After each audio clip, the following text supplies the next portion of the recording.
मी अपयशी का झालो? मकर रास. नमस्कार, मी ॲस्ट्रोगुरू डॉक्टर ज्योती जोशी आजच्या भागात आपल्या सर्वांचं स्वागत करते. एका अत्यंत महत्त्वपूर्ण विषयावरील मालिका आपण चालवित आहोत. तो विषय म्हणजे मी अपयशी का झालो.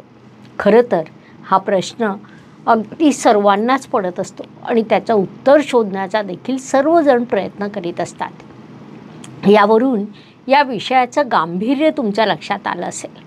या विषयाचं आपण राशीनुसार शास्त्रोक्त पद्धतीने विश्लेषण करण्याचा प्रयत्न करीत आहोत. त्यानुसार या भागात आपण मकर राशीच्या अपयशाची कारणं समजून घेणार आहोत.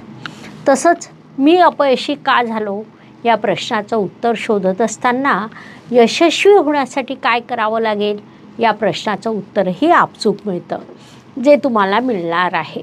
म्हणून आजच्या भागाला शेवटपर्यंत बघायला विसरू नका.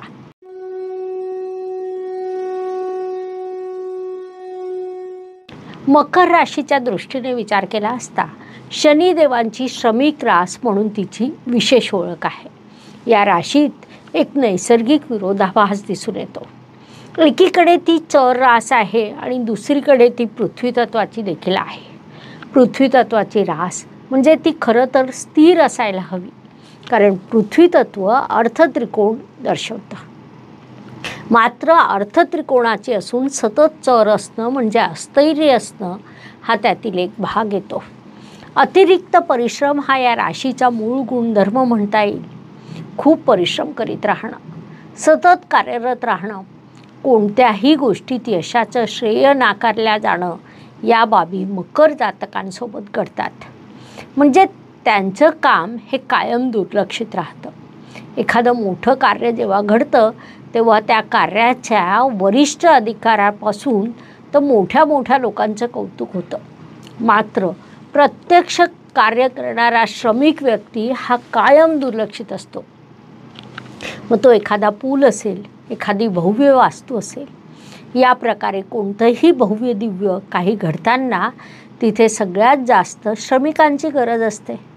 गंमत म्हणजे जेव्हा ती वास्तू उभी राहते त्यावेळी श्रमिकांची आठवण कुणालाही राहत नाही.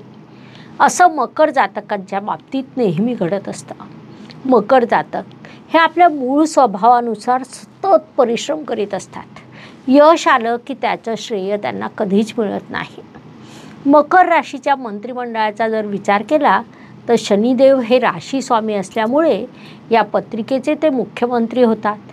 महत्त्वाची बाब म्हणजे शनिदेवांनी अर्थ खातं देखील स्वतःकडे ठेवलेलं आहे, कारण मकर राशीच्या द्वितीय स्थानात कुंभ रास म्हणजे शनिदेवांची रास येते.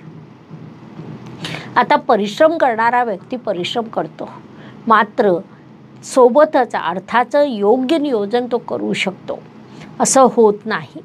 विशेषतः आजच्या आधुनिक काळात तर पैशाने पैसा कमवायचा असतो. योग्य मॅनेजमेंट केली की योग्य नफा कमवता येतो. इथे मात्र एक सकारात्मक बाब अशी आहे की द्वितीय स्थानात येणारी कुंभ रास ही बुद्धिमान रास म्हणून ओळखल्या जाते. कुंभ रास तिथे आल्याने पैशाचं योग्य नियोजन आपण अपेक्षित करू शकतो. अर्थात तो निर्णय मकर राशीच्या स्वामीने घ्यायचा असतो. यानंतर शनिदेवांनी परिश्रमाचं खातं गुरुदेवांकडे दिलेलं आहे. सोबतच खर्चाचं खातं देखील गुरुदेवांकडे दिलेलं आहे. आता गुरुदेव म्हणजे देवगुरु बृहस्पती आणि शनी हा राक्षस ग्रह म्हणून ओळखला जातो. त्यामुळे राक्षसासाठी परिश्रम करणं किंवा खर्च करणं या दोन्ही बाबी गुरुदेवांसाठी फारशा सकारात्मक ठरत नाही. तसंच गुरुदेव आणि शनिदेव या दोघांमधील नातं देखील थोडं विचित्र आहे. शनी गुरुदेवांना आपलं मित्र मानतो, मात्र गुरुदेव शनिदेवांना आपला मित्र मानत नाही. ती वन वे मैत्री आहे. त्यामुळे त्यांच्यातील नातं हे समग्रहाचे ठरतं, ज्यामुळे मकर जातक हे केवळ परिश्रम करीत राहतात, खर्च करीत राहतात, त्याचं श्रेय त्यांना मिळत नाही. यानंतर सुखस्थान आणि लाभस्थानाची जबाबदारी शनिदेवांनी मंगळदेवांकडे दिली आहे. शनी आणि मंगळ यांच्यामध्ये शत्रुत्वाचं नातं आहे. आता शत्रूला जर लाभस्थानाचं अधिपत्य दिलं तर त्यामुळे साहजिकच त्यांच्यापर्यंत लाभ पोहोचायला अडचणी येतात. तसंच सुखस्थान की जिथे माणसाने शांत राहावं, निवांत राहावं, आनंद घ्यावा, अशा स्थानात मंगळाची रास आल्यामुळे मकर राशीचं सौख्य हरवतं. त्यानंतर शनिदेवांनी पंचम स्थानाचं स्वामित्व शुक्रदेवांना दिलं आहे. तसंच दशम स्थानाचं स्वामित्व देखील शुक्रालाच दिलेलं आहे. म्हणजे पंचम आणि दशम या दोन महत्त्वपूर्ण स्थानाची जबाबदारी शुक्रदेवांकडे आहे. ही बाब मकर राशीसाठी बऱ्यापैकी सकारात्मक ठरते, कारण यामुळे शुक्रदेव मकर राशीसाठी राजयोगकारक बनतात. थोडक्यात कर्मस्थान आणि क्रिएटिव्हिटीचं स्थान हे दोन्ही शुक्रदेवांच्या अखत्यारीत येतात. म्हणजे योग्य क्रिएटिव्हिटी करणं, कला विकसित करणं, कलेतून कौशल्य निर्माण करणं, शेअर मार्केट, सिनेमा क्षेत्र हे सर्व विभाग शुक्राकडे आहे.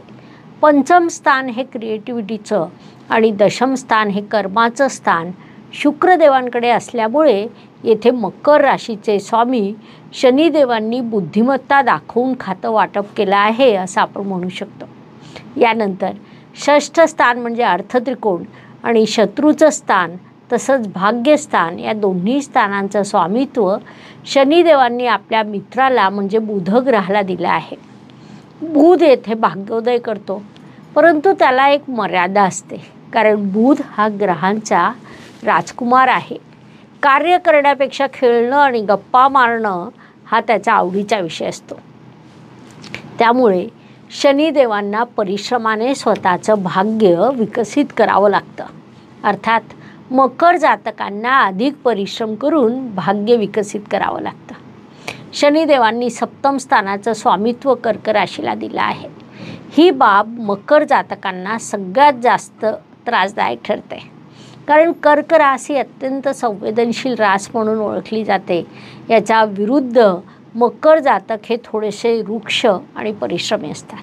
त्यामुळे या दोघांची तडजोड होणं, दोघांचा समन्वय होणं खूप वेळा थोडं कठीण होतं. त्याचा त्रास मकर जातकांना झाल्याशिवाय राहत नाही. यानंतर शनिदेवांनी अष्टम स्थान म्हणजे अडथळे अडचणीच्या स्थानाचं स्वामित्व रविदेवांना दिलं आहे. ही खरं तर मोठी चूक होते. शनी आणि रवी हे आदर्श शत्रू मानले जातात. ते पिता पुत्र असले तरी त्यांच्यात शत्रुत्वाचं नातं आहे. दुसरी बाब म्हणजे रविदेव हे सततच कार्यरत राहतात, ज्यामुळे मकर राशीच्या आयुष्यात रोजच अडथळे येतात. रोजच त्यांना संघर्षाचा सामना करावा लागतो.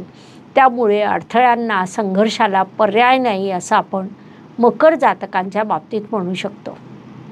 एकंदरीतच शनिदेवांनी मकर राशीच्या बाबतीत काही ठिकाणी योग्य खातं वाटप केलं तर काही ठिकाणी चूक झालेली दिसते, ज्यामुळे अडथळे अडचणी निर्माण होतात. मोठा संघर्ष करावा लागतो, अपयशाचा सामना करावा लागतो, हातातोंडाशी आलेलं यश निघून जाताना दिसतं. या सगळ्यात मकर जातक सातत्याने वाटचाल करीत राहतात आणि हेच त्यांच्या अपयशाचं कारण देखील सांगता येईल. तसंच मकर जातकांच्या यशाच्या बाबतीत विचार केला असता त्यांनी परिश्रमासोबत थोडी विश्रांती घ्यायला हवी. क्रिएटिव्हिटी त्यांच्याकडे नैसर्गिक असते, तिच्याकडे त्यांनी विशेष लक्ष द्यावं. स्वतःचे छंद जोपासावे, गप्पा गोष्टींसाठी थोडासा वेळ आवर्जून काढावा. आणि एक बाब प्रामुख्याने लक्षात घ्यावी की हे जग तुम्हाला दोन गोष्टींमुळे ओळखतं.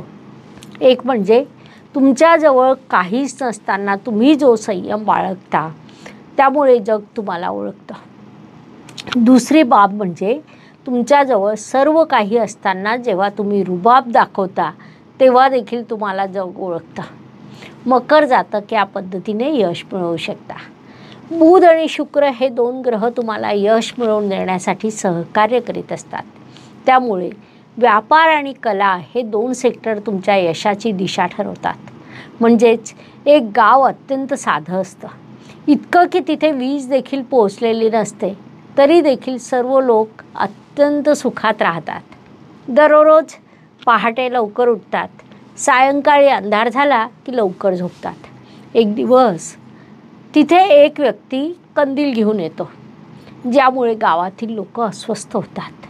100 लोकांचं ते गाव असतं. 99 लोक त्याचा हेवा करतात. मात्र त्या 99 लोकातील एक व्यक्ती मुंबईला जातो, तेथून 99 कंदील विकत घेऊन येतो आणि गावात विकतो. त्यावर तो व्यापार करून प्रचंड नफा कमवतो. असं कर्तृत्व करू शकणारे रास म्हणजे मकर रास होय. ही बाब सर्व मकर जातकांनी प्रामुख्याने लक्षात घ्यायला पाहिजे. तर मी अपयशी का झालो आणि यशस्वी करण्यासाठी काय करणं माझ्यासाठी आवश्यक आहे हे मेष ते मीन प्रत्येक राशीच्या दृष्टीने समजून घेण्यासाठी आम्ही 12 व्हिडिओ तुमच्या या चॅनलवर अपलोड केलेले आहेत. आता आपण इथेच थांबूया. पुढील भागात पुढील राशीचं विश्लेषण करणार आहोत. ही माहिती आवडल्यास व्हिडिओला लाईक, शेअर, सबस्क्राईब करा, जेणेकरून ही माहिती इतरांपर्यंत पोहोचू शकेल. धन्यवाद. शुभम भवतु. जय ज्योतिष. नमस्कार. शास्त्राचा अभ्यास करण्यासाठी माझी मराठीतून 11, हिंदीतून 2 अशी पुस्तकं प्रकाशित झाली आहे. विशेष बाब म्हणजे मी स्वतः संशोधित केलेली ज्योती जोशी पद्धती अर्थात जे पद्धती या विषयावर स्वतंत्र ग्रंथ उपलब्ध आहे, त्याचा देखील लाभ घ्यावा. यूट्यूबची कार्यप्रणाली ही मुख्यतः लाईक, शेअर आणि सबस्क्राईबवर चालते. Please like, share and subscribe the channel. धन्यवाद. शुभम भवतु. जय ज्योतिष.